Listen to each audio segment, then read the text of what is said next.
দেখুন, আপনারা জানেন কি আমাদের পুলিশ সারা বছর রাউন্ড দ্য ক্লক 24 ঘন্টা প্রত্যেক দিন ডিউটি করে। তো আজকে আমরা সেরকম 138 লোককে আজকে অ্যাওয়ার্ড দিয়েছি, সার্টিফিকেট অফ অ্যাপ্রিসিয়েশন দিয়েছি 138 লোককে।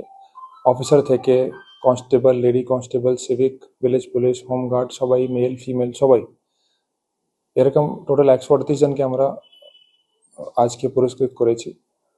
সবাইকে শুভেচ্ছা জানিয়েছি কি যেরকম যত এনথুসিয়াজম সঙ্গে ওরা গত বছর ডিউটি করেছে বীরভূম বীরভূম পুলিশের পক্ষ থেকে বীরভূমের মানুষের জন্য, সেভাবেই সিমিলারলি আমরা আশা করছি কি ওরা ফিউচারেও সেরকম সিমিলারলি ডিউটি করতে থাকবে।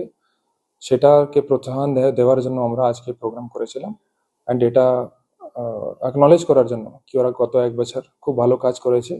প্রত্যেক থানা থেকে, অফিস থেকে, আমাদের পুলিশ অফিস, পুলিশ লাইন, প্রত্যেক জায়গা থেকে আমরা কিছু লোককে সিলেক্ট করেছি যারা গত 1 বছর খুব ভালো কাজ করেছে।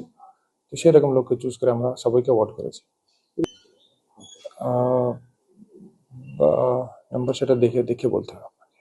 ঠিক আছে, কত ছিল না এটাই বলে দেবো।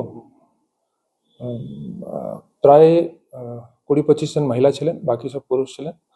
যেরকম আপনাকে আগে বললাম কি প্রত্যেক র্যাঙ্কেরই লোক ছিল, sub inspector, ASI, constable, lady constable, home guard, civic, lady civic, home guard, village police, lady home guard, সবাই র্যাঙ্কে, আমরা সবই র্যাঙ্কে লোককে আজকে আমরা পুরস্কৃত করেছি। সবাইকে অ্যাপ্রিসিয়েশন সার্টিফিকেটও দিয়েছি, অ্যাকনলেজ করেছি কি সবাই গত 1 বছর খুব ভালো কাজ করেছে। আশা করছি সিমিলার এনথুজিয়াজম সঙ্গে ওরা ফিউচারেও কাজ করবে।